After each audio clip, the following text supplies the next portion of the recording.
നമസ്കാരം. ഞാനിന്ന് ഞങ്ങളുടെ മുന്നിലെത്തിയിരിക്കുന്നത് സുവിൻ കെ വർക്കിയും പ്രശോഭ് കൃഷ്ണയും ചേർന്ന് നിർമ്മിച്ച ആൽഫ്രഡ് കുര്യൻ ജോസഫ് സംവിധാനം ചെയ്ത മുകേഷ് നായകനായിട്ടെത്തിയ ഫിലിപ്സ് എന്ന സിനിമയെക്കുറിച്ച് സംസാരിക്കുവാനാണ്. പതിവ് പോലെ എൻ്റെ ഈ ചാനൽ നിങ്ങൾക്ക് ഇഷ്ടപ്പെട്ടു എങ്കിൽ ദയവായി സബ്സ്ക്രൈബ് ചെയ്യുക. ഞാനിടുന്ന ഓരോ വീഡിയോകളും അപ്പോൾ തന്നെ നിങ്ങൾക്ക് നിങ്ങളുടെ മൊബൈലിൽ നോട്ടിഫിക്കേഷനായി ലഭിക്കുന്നതിനായി ബെൽ ബട്ടൺ അമർത്തി ഓൾ പ്രസ് ചെയ്യുക.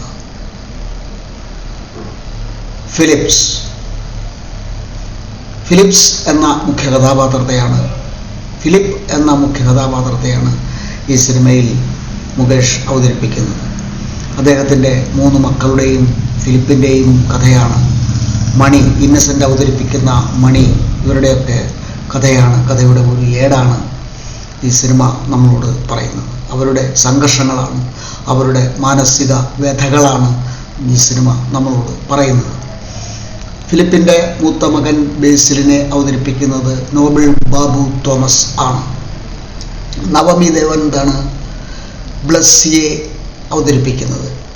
ഇളയ രണ്ടാമത്തെ മകൾ, നടുക്കുള്ള കുട്ടി ആയിട്ട് ബ്ലസ്സിയെ അവതരിപ്പിക്കുന്നത് നവമി ദേവാനന്ദാണ്. ഖിൻ വിപിനാണ് ഈ സിനിമയിൽ ബിറ്റിയുടെ വേഷം അവതരിപ്പിക്കുന്നത്. ശ്രീധന്യ ഒരു നേഴ്സായിട്ട് വരുന്നുണ്ട്. ഈ സിനിമയുടെ ആദ്യ പകുതി തുറന്നു പറയുകയാണെങ്കിൽ വലിച്ചിഴച്ച് നീട്ടിക്കൊണ്ടുപോയി. ബാലയിലൊക്കെ കേൾക്കുന്നത് പോലെയുള്ള പാട്ടുകൾ, അത് രണ്ടാമത്തെ പകുതിയിലും ബാലയിലൊക്കെ കേൾക്കുന്ന പാട്ടുകളൊക്കെ, അത്തരത്തിലുള്ള പാട്ടുകളൊക്കെ ഈ സിനിമയിൽ ഉണ്ട്. ആദ്യത്തെ പകുതി എന്താണ് ഇങ്ങനെ സംഭവിച്ചത്? മാത്തുക്കുട്ടി സേവ്യറും ആൽഫ്രഡ് കുര്യൻ ജോസഫും ചേർന്നാണ് ഈ സിനിമയ്ക്ക് തിരക്കഥ എഴുതിയിരിക്കുന്നത്. എന്താണ് ഈ സിനിമയ്ക്ക് പറ്റിയത്? ആദ്യത്തെ പകുതിയിൽ ഇങ്ങനെ സംഭവിച്ചു. രണ്ടാമത്തെ പകുതിയിൽ മാത്രമായിട്ട് സംഘർഷങ്ങൾ ഒതുങ്ങിപ്പോയി.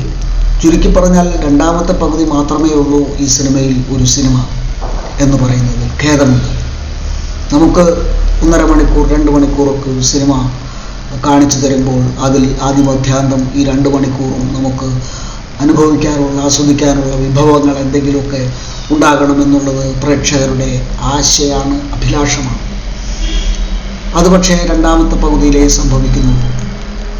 ആദ്യത്തെ പകുതിയിൽ മുകേഷിൻ്റെ തമാശകളെന്ന് പറയുന്ന രീതിയിലുള്ള തമാശകൾ, ഇതൊക്കെ നമ്മൾ റാംജി റാവു സ്പീക്കിങ്ങിലും ആ ഡയലോഗുകൾ അങ്ങനെയല്ലെങ്കിലും പ്രസൻറ്റേഷൻ അങ്ങനെയായി ഒക്കെ നമ്മൾ കണ്ടിട്ടുള്ളതാണ്.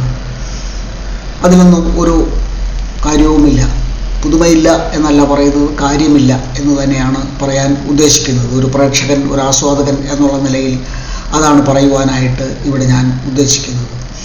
ഈ ആദ്യത്തെ പകുതിയിൽ നമ്മൾ കടന്നു പോകുന്നത് നോബിൾ ബാബു തോമസിൻ്റെ ബ്ലസ്സിയും ആ ഫ്ലാറ്റിലുള്ള മറ്റൊരു പെൺകുട്ടിയും തമ്മിലുള്ള പ്രണയം. അതൊന്നും കാണിക്കുന്നില്ല എങ്കിൽ പോലും അവർ തമ്മിലൊരു പ്രണയമുണ്ട്. ഇവൾക്ക് ന്യൂസിലാൻഡിലേക്ക് പോകണം, ഇവനും പോകണമെന്ന് ആഗ്രഹമുണ്ട്. പക്ഷേ ഇവൻ്റെ പപ്പ മുകേഷ് അവതരിപ്പിക്കുന്ന ഫിലിപ്പ്, അയാളുടെ ചുമതലകൾ ഭൂരിഭാഗവും ഇവനെ ഏൽപ്പിച്ചിട്ടാണ് പോകുന്നത്. അമ്മ മരിച്ചതിന് ശേഷം അങ്ങനെയാണ് പപ്പ ചെയ്യുന്നത് എന്ന് ഇളയ കുട്ടി, രണ്ടാമത്തെ കുട്ടി പറയുന്നുണ്ട്. മൂന്നാമത്തെ കുട്ടി ചെസ്സിൽ, സ്പോർട്സ് ഐറ്റംസിൽ തൽപരയായിട്ടുള്ള ഒരു കുട്ടിയാണ് ഖിൻ വിപിൻ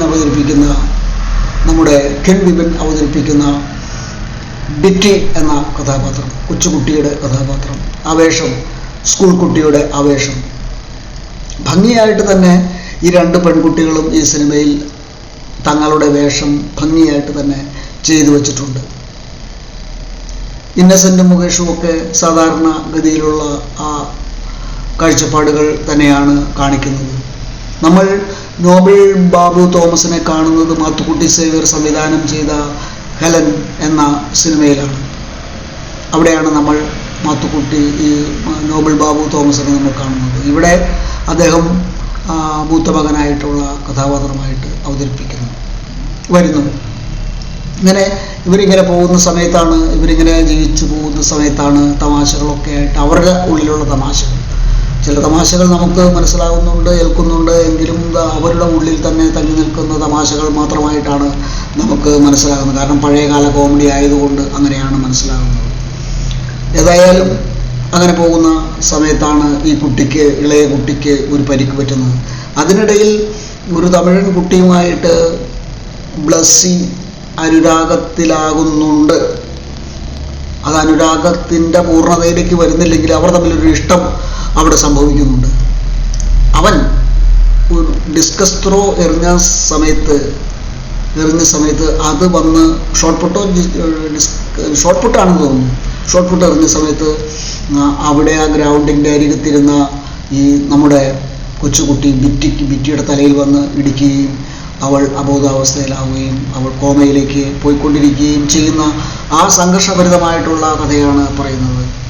ഈ സ്കൂളിനെ ഞാൻ പൂട്ടിക്കും എന്നൊക്കെയാണ് ഫിലിപ്പ് നമ്മളോട് പറയുന്നത്, പ്രേക്ഷകരോടും അവരോടും പറയുന്നത്. കാരണം ഇത് സ്കൂളിൻ്റെ നിരുത്തരവാദിത്തപരമായിട്ടുള്ള ഒരു കാര്യമാണ്.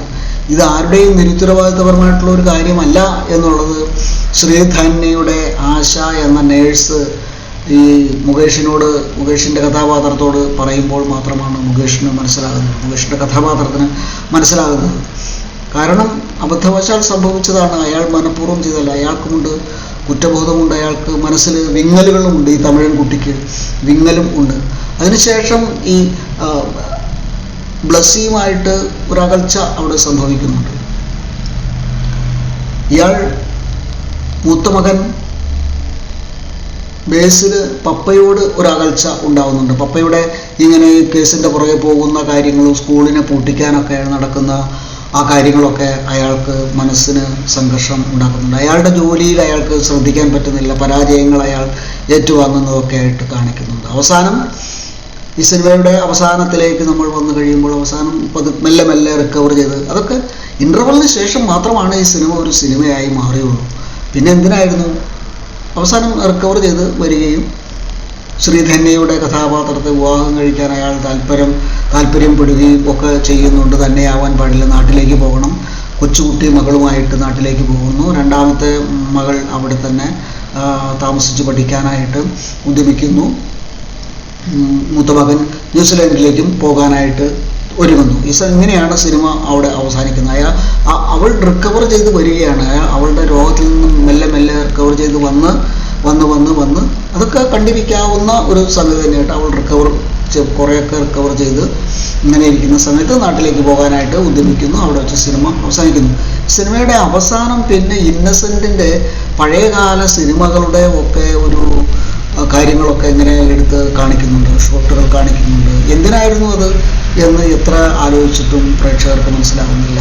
ഇതൊക്കെ നന്ദഗോപൻ്റെ ആറാട്ട് എന്ന് പറയുന്ന സിനിമയിൽ മോഹൻലാലിൻ്റെ തന്നെ പഴയ സിനിമയിലെ ഡയലോഗുകൾ കേൾപ്പിക്കുന്നത് നമ്മൾ കണ്ടതാണ്.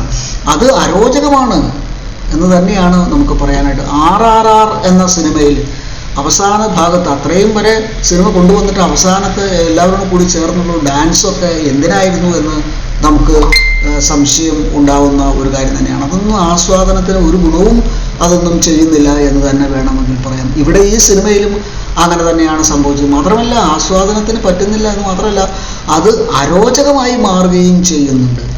ഇതാണ് ഔചിത്യബോധമില്ലായ്മ, സംവിധായകൻ്റെ ഔചിത്യബോധമില്ലായ്മയാണ് ഇവിടെ വെളിവായിട്ട് കാണുന്നത്. ഈ സിനിമയിൽ ആകപ്പാടെ പറയാവുന്ന ഒരേ ഒരു കാര്യം, നല്ലൊരു കാര്യം എന്ന് പറയുന്നത് ഇൻ്റർവെല്ലിന് ശേഷമുള്ള സിനിമയായി. ഇന്നസെൻറ്റിൻ്റെ കട്ടിങ്ങുകൾ കാണിക്കുന്നതിന് മുമ്പ് വരെയുള്ള സാധനമായിരുന്നു. ഒരു ആസ്വാദനത്തിന് പറ്റിയ ഒരു സംഗതി. സംഘർഷമുണ്ട്, കഥാപാത്രങ്ങൾ തമ്മിലുള്ള സംഘട്ടനമുണ്ട്, അവർ തമ്മിൽ സംഘർഷം ഉണ്ടാകുന്നുണ്ട്, ആ സംഘർഷത്തിന് പരിസമാപ്തിയും ഉണ്ടാകുന്നുണ്ട്. അതാണല്ലോ, വെറുതെ സംഘർഷം ഉണ്ടായതുകൊണ്ട് മാത്രം കാര്യമില്ല, ആ സംഘർഷത്തിന് ഒരു പരിസമാപ്തി, ഒരു പരിണതി, ഒരു ചേഞ്ച് അല്ലെങ്കിൽ അതിനൊരു ഫലം ഉണ്ടാവുന്നു. അപ്പോഴാണ് ആസ്വാദകൻ്റെ ഉള്ളിൽ ആസ്വാദനം എന്ന ആ പ്രക്രിയ പൂർണ്ണമായിട്ടും നടക്കുകയുള്ളൂ.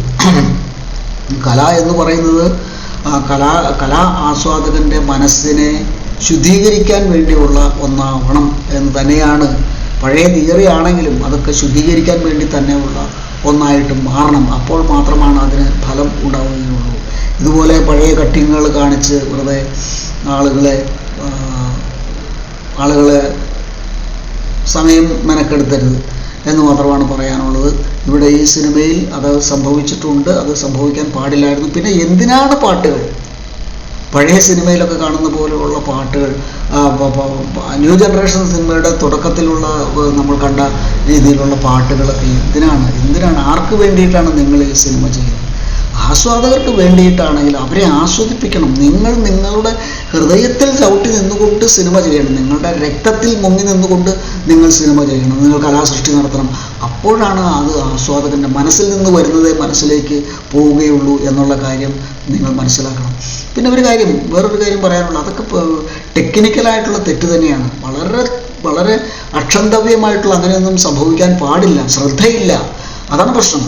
തിരക്കഥാകൃത്തിനും സംവിധായകനൊന്നും അവിടെ ശ്രദ്ധയില്ല. ഈ കുട്ടിയുടെ ബിറ്റിയുടെ തലയിൽ വന്ന് ഈ ബോൾ വന്ന് ഇടിച്ചതിന് ശേഷം അവൾ മറിഞ്ഞു വീഴുന്നു, അവിടെ ഒന്നും രക്തത്തിൻ്റെ ഒരു പാടുമില്ല. പിന്നെ 2-3 ഷോട്ടുകൾക്ക് ശേഷം കാണിക്കുന്നത് ഇവളാകെ രക്തത്തിൽ കുളിച്ച ഒരവസ്ഥയിലേക്കാണ് കിടക്കുന്നത്. അതൊക്കെ അപ്പം തന്നെ വേണമായിരുന്നു. യുക്തിപരമായിട്ട് അപ്പോൾ ചോര വന്നില്ല, പിന്നീടാണ് വന്നത് എന്നൊക്കെ വേണമെങ്കിൽ നമുക്ക് പറയാം. അത് അത്രേ ഉള്ളൂ. അല്ലാതെ അതിനകത്ത് യാതൊരു സാധൂകരിക്കത്തക്കതായിട്ടുള്ള ഒന്നും തന്നെ പ്രേക്ഷകർക്ക് മുമ്പിൽ വെക്കാനായിട്ട് സംവിധായകനോ തിരക്കഥാകൃത്തുക്കൾക്കോ സാധിക്കാതെ പോയി എന്ന് തന്നെ പറയാം. ഈ സിനിമയുടെ പരാജയം, ആ പരാജയത്തെ മറികടക്കാൻ RRRലും അങ്ങനെയാണല്ലോ, ആ പരാജയത്തെ മറികടക്കാൻ വേണ്ടിയിട്ടാണ് അവസാന നിമിഷം ആ പേക്കൂത്ത് അവിടെ അവർ കാണിച്ചത്. എന്ന് പറഞ്ഞതുപോലെ തന്നെ ഇന്നസെൻറ്റിൻ്റെ പഴയകാല കോമഡി സീനുകളൊക്കെ എടുത്തിട്ട് അലക്കി തേച്ച് വെളുപ്പിക്കാമെന്നാണ് സംവിധായകൻ ഉദ്ദേശിച്ചെങ്കിൽ അത് ഫലവത്തായില്ല, അത് കൊണ്ടില്ല, കൊള്ളേണ്ട സ്ഥലത്ത് ചെന്ന് കൊണ്ടില്ല എന്ന് മാത്രമാണ് എനിക്ക് പറയുവാനുള്ളത്.